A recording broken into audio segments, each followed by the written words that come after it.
Ladies and gentlemen, warm welcome to what is my first video for Chessity.com. In this video, I'd like to take you to the Candidates Tournament of 2014, the one which is currently ongoing in Khanty Mansiysk, the one tournament that is going to find a challenger for Magnus Carlsen. And later on in November this year, we will see the World Championship match between Carlsen and that challenger. After 4 rounds, Vishy Anand is leading the pack with 3 out of 4.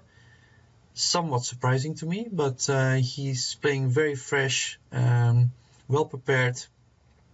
Looks like the old Anand, so that might become very interesting. Half a point behind that, with 2.5 out of 4, are Kramnik and Aronian. And today I'd like to show you the game between Aronian and Sweetler, which was undoubtedly the game of the day. Aronian won in what I thought was a very nice style, so I'd like to go through that game right now with you.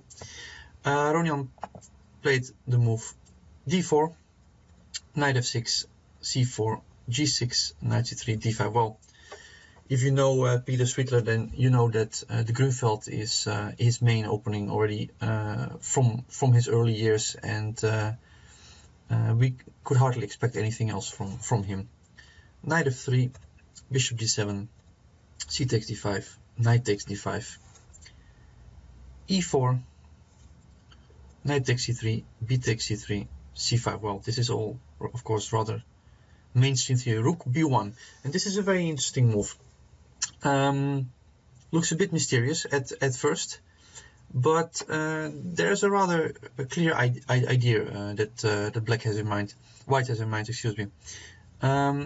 First of all, White center is going to be attacked by moves like knight c6, for example. Let me just try to make that move.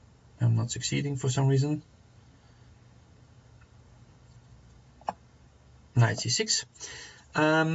But in this particular case, because the rook has just moved, we are able to play d5. And if bishop takes c3, check, bishop d2.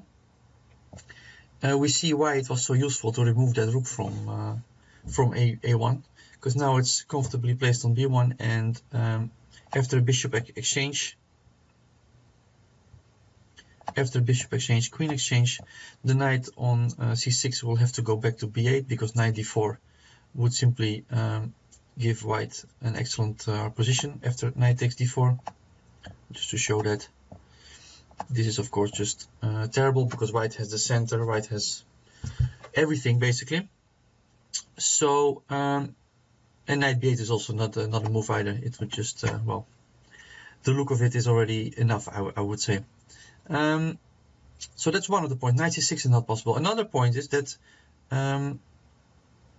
another normal way for Black to play here is bishop g4, in order to again hit that center on d4 indirectly by attacking the knight on f3.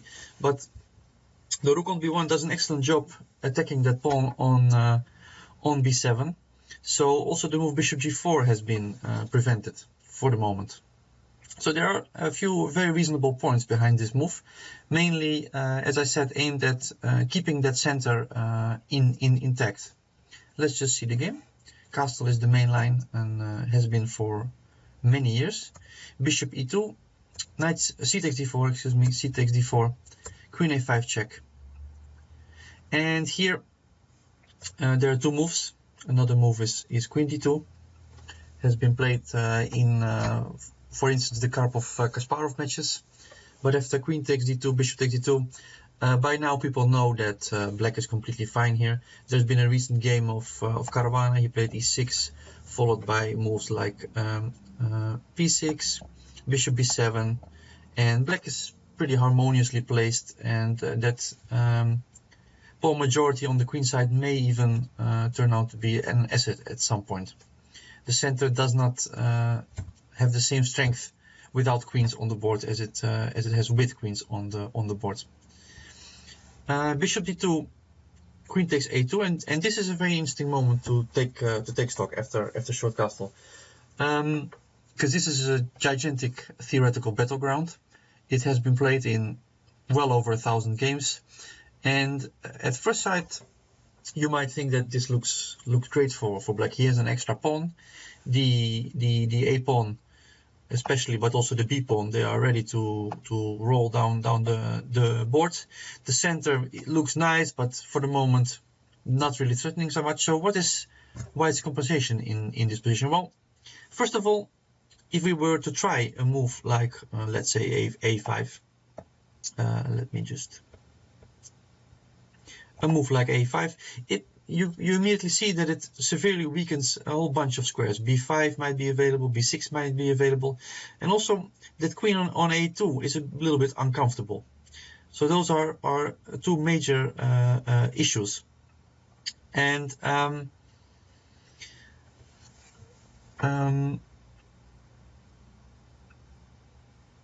black has difficulty to catch up in development. For example, as I mentioned before, the bishop cannot move because b7 is hanging. Knight c6 is not really possible because white would simply push the d pawn. So there are various issues that black is. It's very difficult for black to play here. Not to mention that white very often, for example, after a bishop comes to c4, which is very often happening in this variation, the knight can come to g5, the pawn often goes to h4, to h5, queen goes to f3, and this kind of attacks, they can suddenly become incredibly dangerous. So black has to also take extreme care in this position, because he can simply be run over. And this is more or less the current state of this position.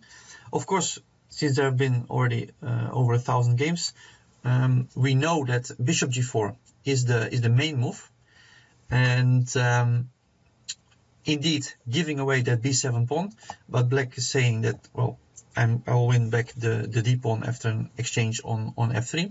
There have been many games like this. Usually white was not taking, but playing moves like either bishop g5 or bishop e3.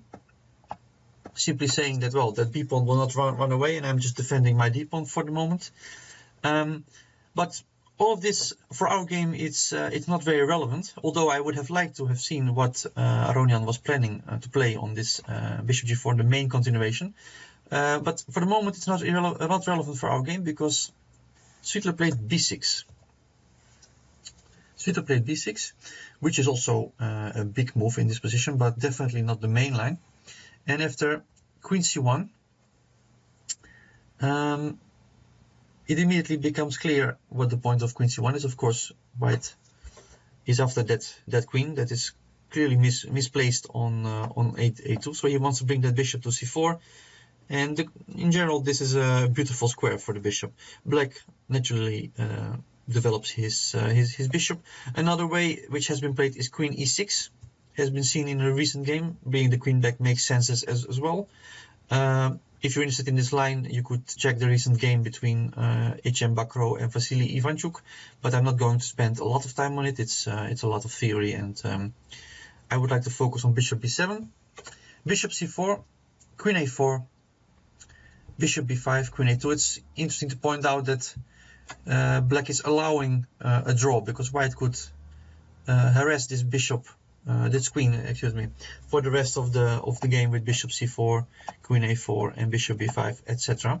But of course, this was not why Aronian sat down. He sat down to play, and he played rook e1, and after rook c8, queen d1, queen c2, queen e2.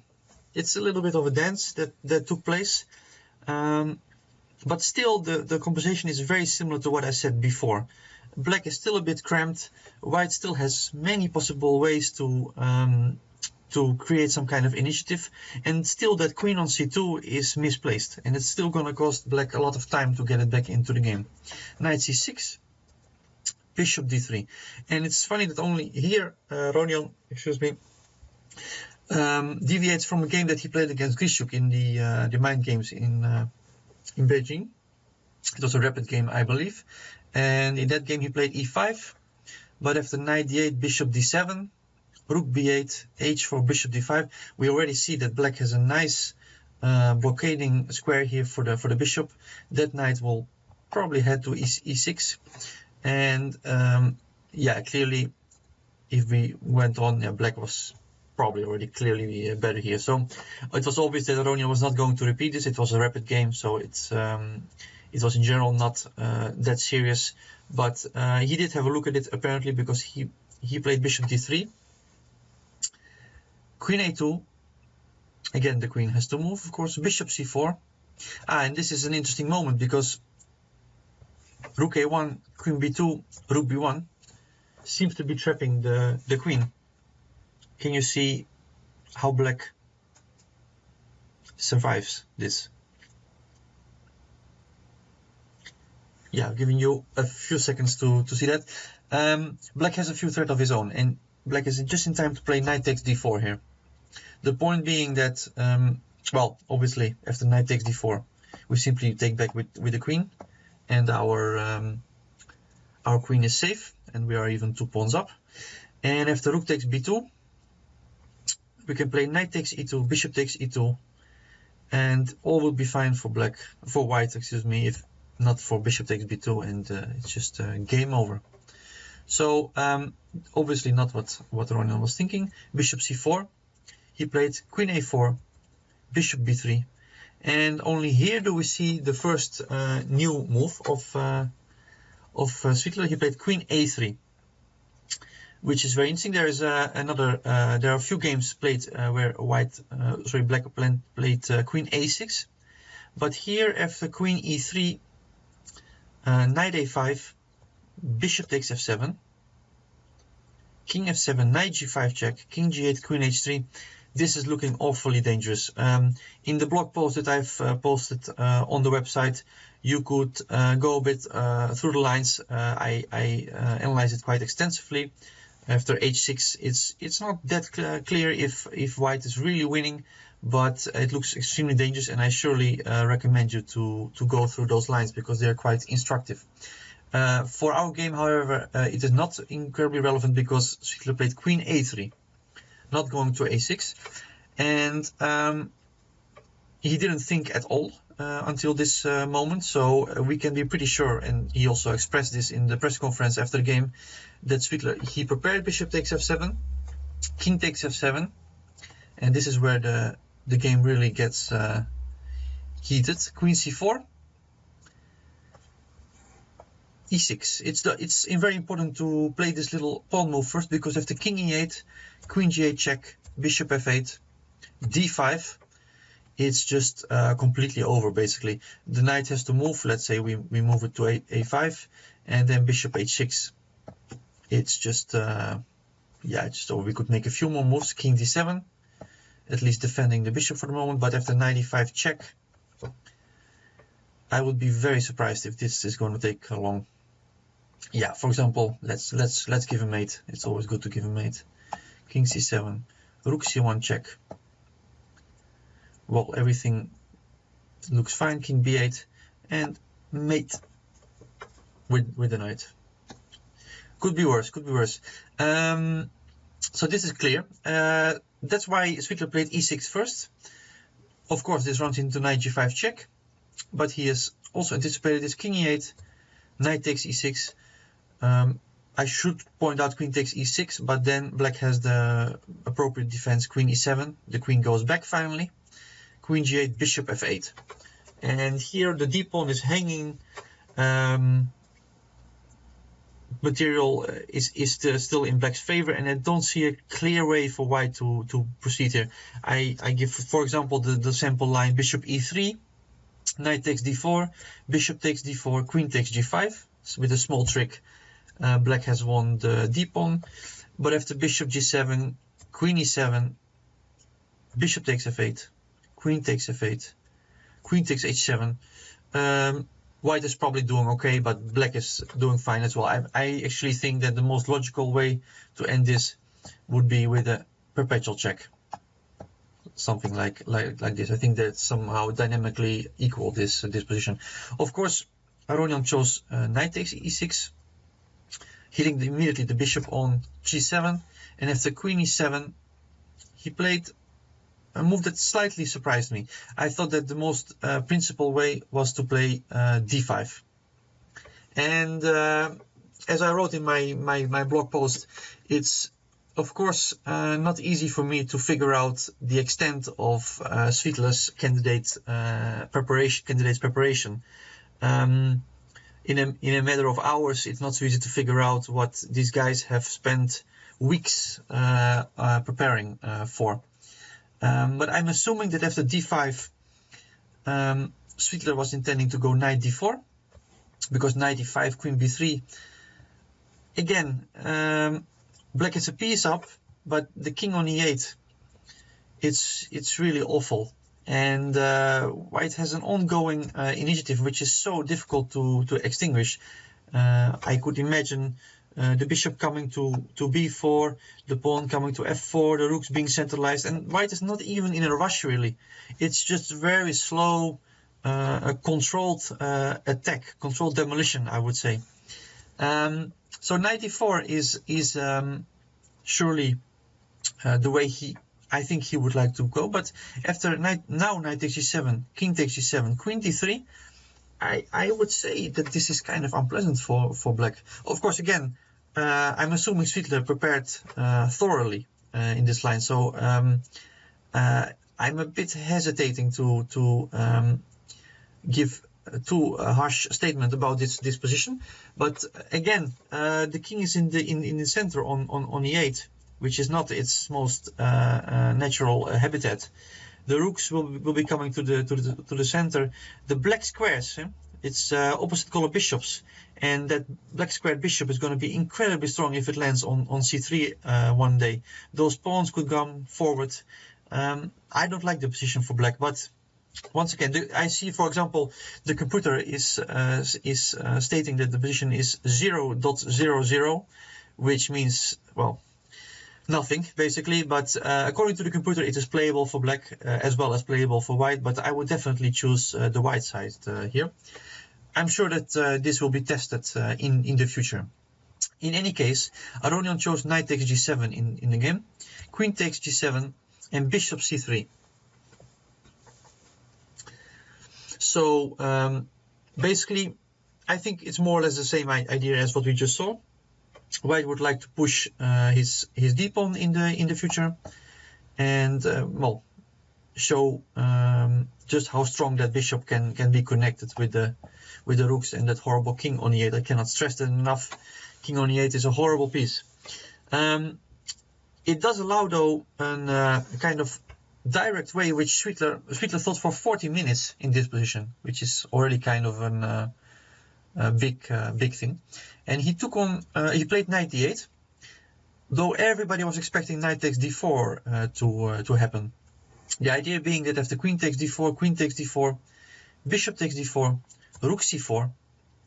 Obviously, bishop is hanging, so bishop has to move. Rook d8, and in the press conference, Svidler said that he felt this was slightly unpleasant. It could be slightly unpleasant for black, but I feel this was really too pessimistic, because after, say, f3, rook d2, black is threatening to bring yet another rook to the second rank, so it's forced to trade off rooks. Black would take, go king d7, and I already placed the arrows for you, as you can see there. The bishop is coming to c6 after, for example, bishop e5.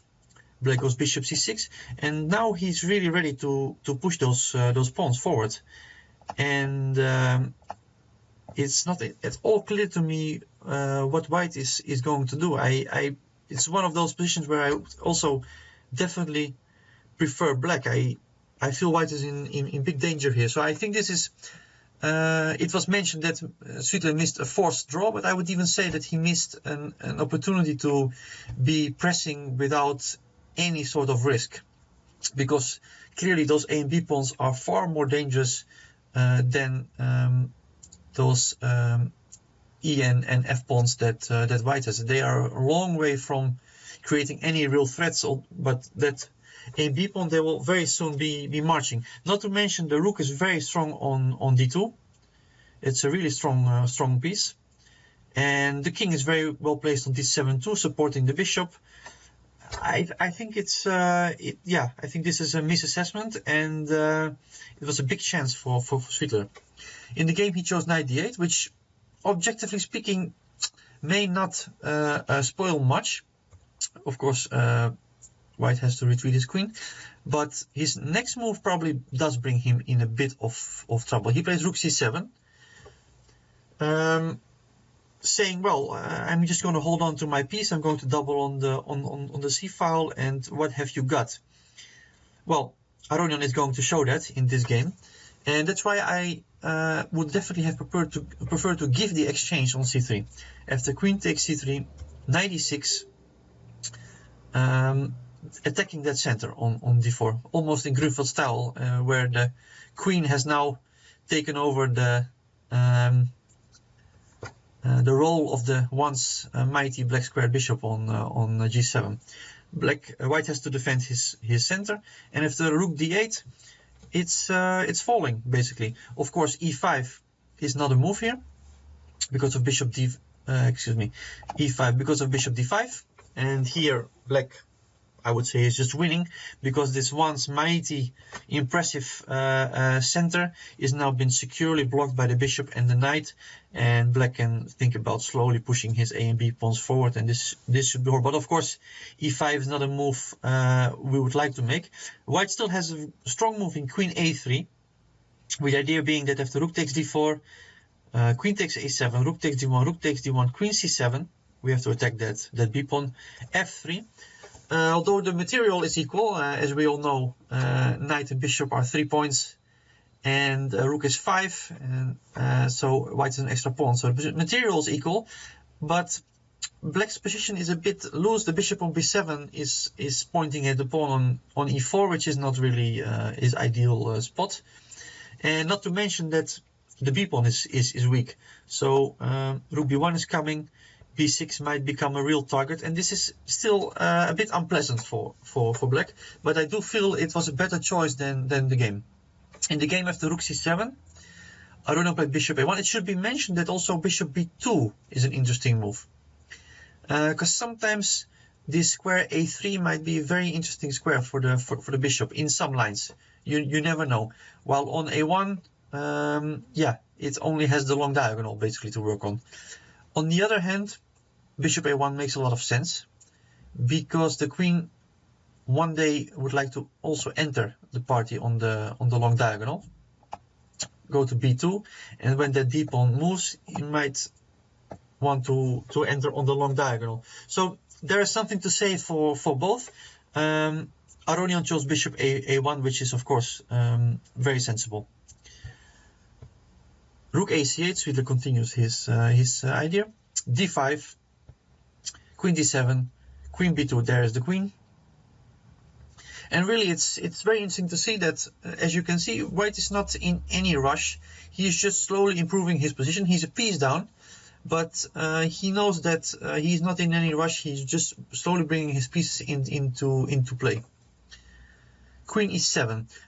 Queen f7 was what Sweetler felt was an improvement, and that he might be completely right. They showed the line rook b1, rook c2, queen e5 check, king d7, and queen g3. And also here you see that white is simply defending on f2, preparing the march of the e pawn. Very slow play, and of course the position is completely unclear still. It should be mentioned though that Sweetler was getting low on time at this point, and it's one of the reasons why I said that earlier.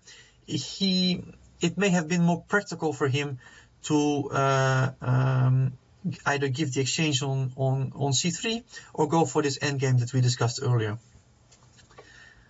To play such a complicated position with little time on the clock is not much fun. Rook d1, simply bringing his rooks to the center. Knight f7, e5. Well, this is quite the image, of course. Let me just make some pieces green here because it's about time. Look at all those. It's a really nice piece of harmony that we have here. Those pawns are ready to storm forward, and you can just imagine how that king is feeling on e8. Unable to castle anyway. Wouldn't it be great for the king to move all the way to b8, but it will never reach that square. It's stuck in the center, and well, black is struggling to find counterplay here. Rook c2, queen b5 check. queen d7. And again, yeah, it's very difficult to say if this is a bad move or not. Both players said after the game, and especially Aronian was praising this move, queen d7, thought it was a good move, strong decision, because they both felt that king f8, again, given also the time situation of Sweetler, that it's simply a very dangerous position. Without giving too much clear lines, they felt that simply, while looking at the position, I think they considered e6, knight d6, queen a4, threatening things like queen d4. In the block, I analyzed queen d3 myself, for the moment keeping that knight on f7, and keeping the possibility to perhaps one day swing the queen over to h3 or g3, one of those nice squares. Definitely check that out. In the game,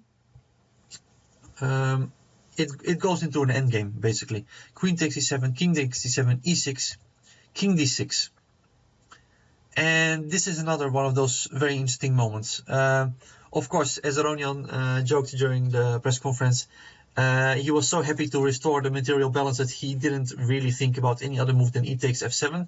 But there was a very nice computer suggestion here at this point, instead of e takes f7.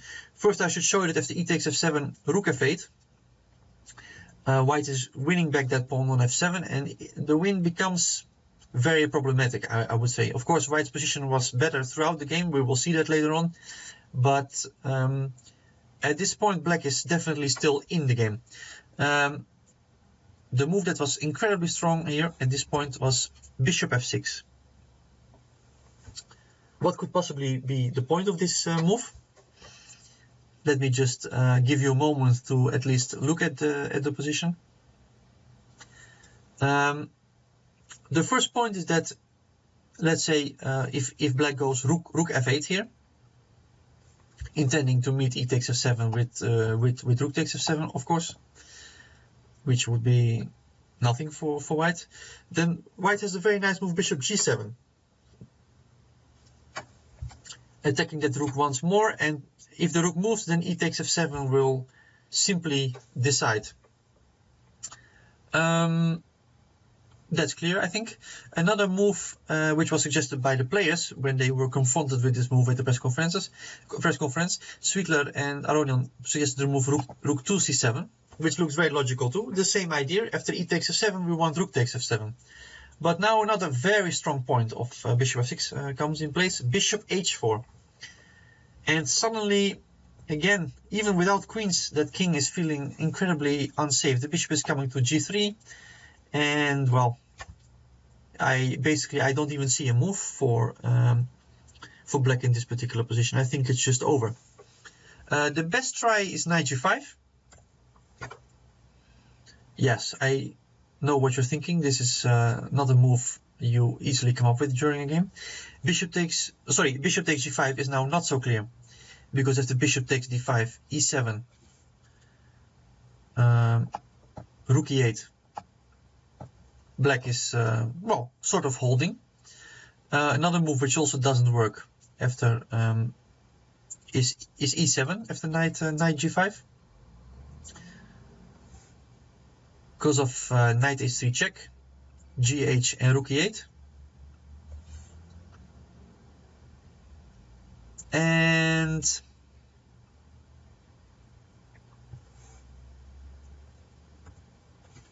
excuse me, I just lost my way for a second. And that's why bishop e5 is the right way.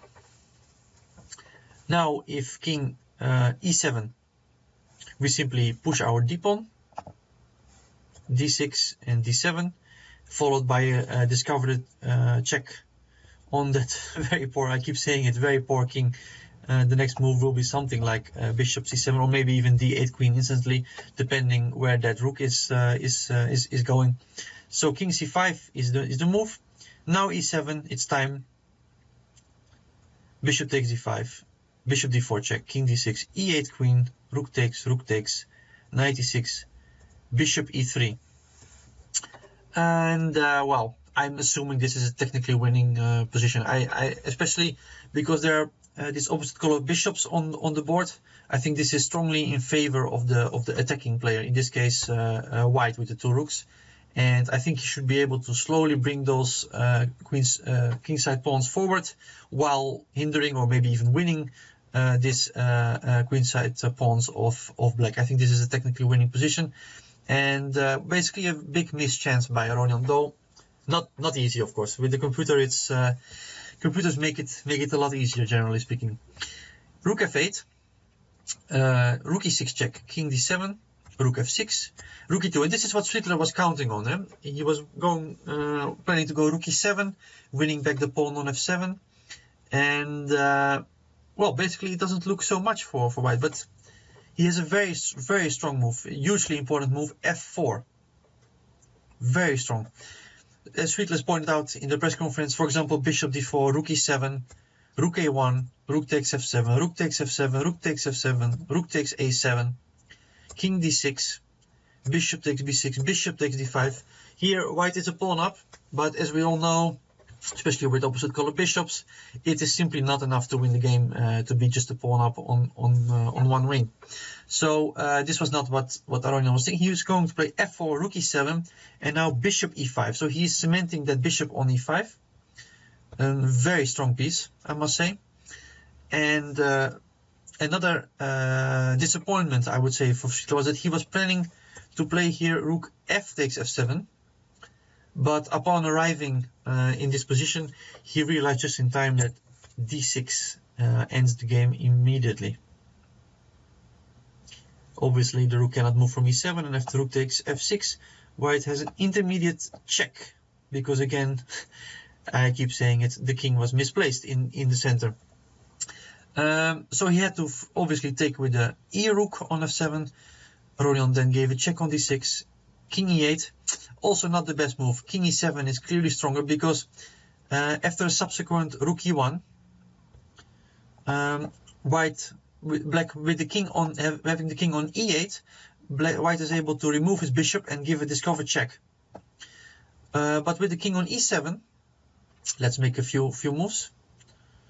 Let's play rook e1, and Swietler, I think in the press conference, he played the move rook c8 just to show that there's no bishop move here, because that d6 rook will always be hanging. So definitely not the most precise move, king e8, and shows just how every small detail counts on this level. Rook e1 was played, rook e7, having this is a forced move, given that white was threatening bishop f6 check. Rook c1, rook f7, bishop f6, very nice move also, forcing rook d7, because of course any other move, rook move behind on the e file would allow rook d8 mate. So bishop f6, rook d7, rook e6 check, king f8, all forced, d6, and just look at the difference in piece strength. We have this very strong move, very strong king on g1, which is about to enter the game. We have the very strong bishop on f6, and the pawn on d6, which are simply showing how miserable those pieces really are. And it's unlikely that black should survive this position. King g8 had not to be played. a5 was the best chance in this particular position. The idea being that if we bring in the king, as I said before, the king is supposed to be joining the party, but here it is not so easy.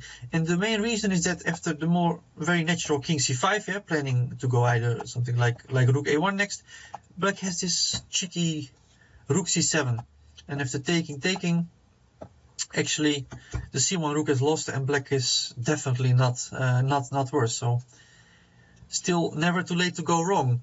So this position is not so clear after a3. White has another elegant solution, rook c3.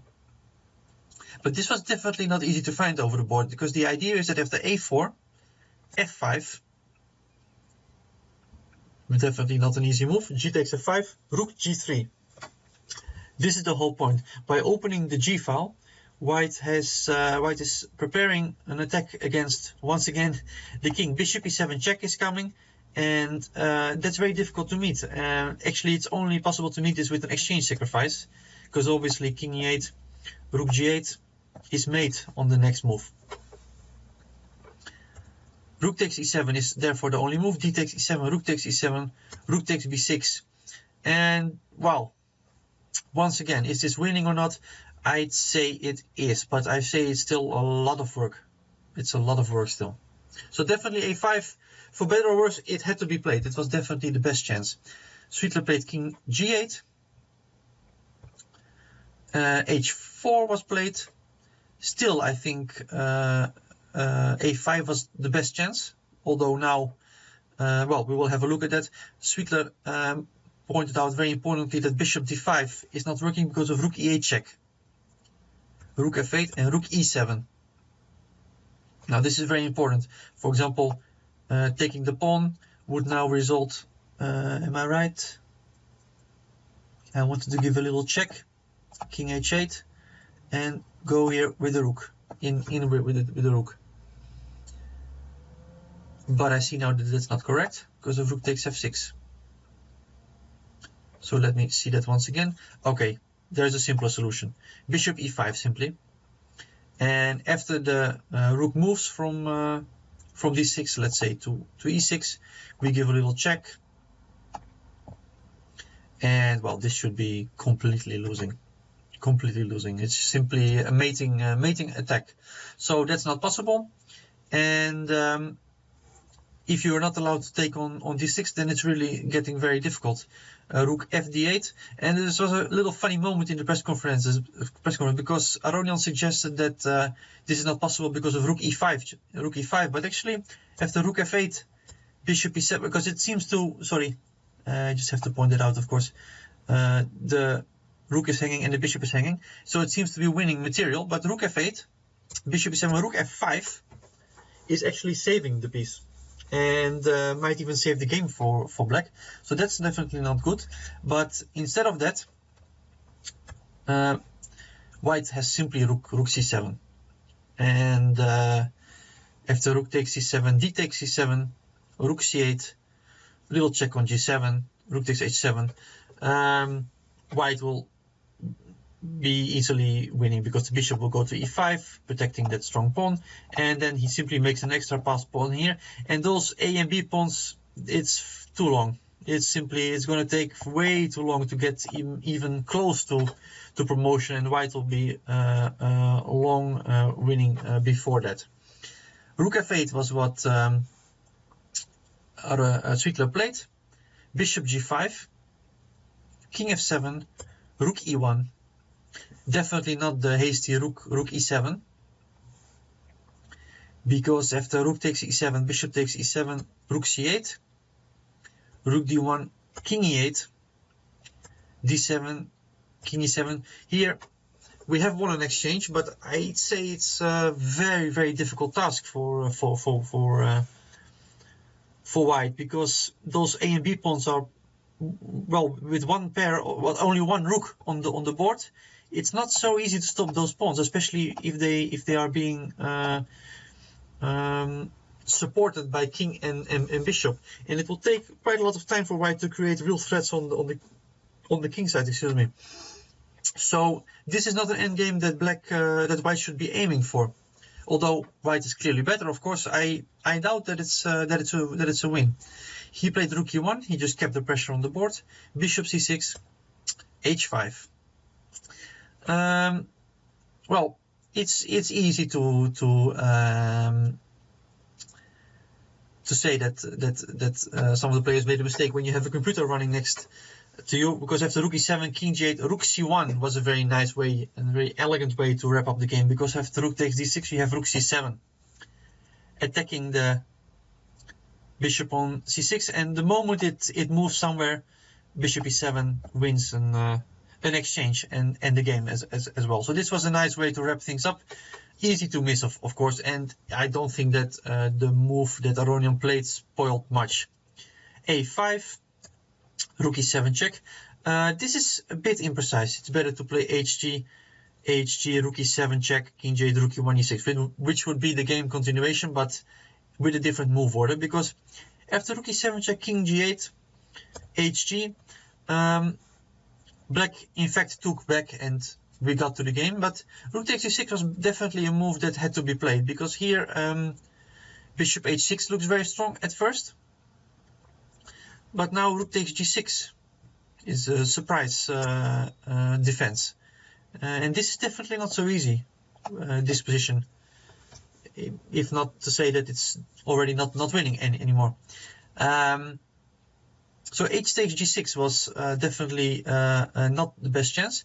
After rook takes d6, though, g takes h7, king h8, and now g4, I think looks still pretty awful. And I don't think that black would have saved himself with this, but still, it makes sense always to try to find the strongest defense, and this definitely would have given better surviving chances than the game, because in the game, after h takes g6, rook 1 e6, the g pawn is simply falling, and basically it's just over. Rook f7, rook takes g6 check was played, king h7, rook h6 check, king g7, rook e6, and black resigned, because after for instance rook f8, g4, a4, f5, it's simply a mating attack. I will just continue this line a little bit longer. Let's say a3. I'm assuming that we are simply going to mate the king now. Even without queens, as I said, the king is never safe, and this is going to be over very soon. So hugely important victory for Aronian. I thought he played very instructive, good game. It's a nice example of a king in the center, and why a king is not good in the center. Also, we should note that Svikler missed some good chances right after the opening, so he will have definitely something to think about too.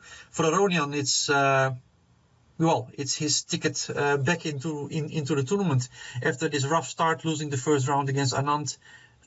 He's now back on 2.5 out of 4, as I said in the beginning.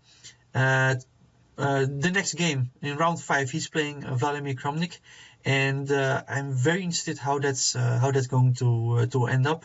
So I'm going to be looking at that game with a lot of attention. I hope you enjoyed this, my first video. If you have any comments, any questions, let me know, of course, and I'll be happy to answer them. Thank you for watching, and I hope you enjoyed.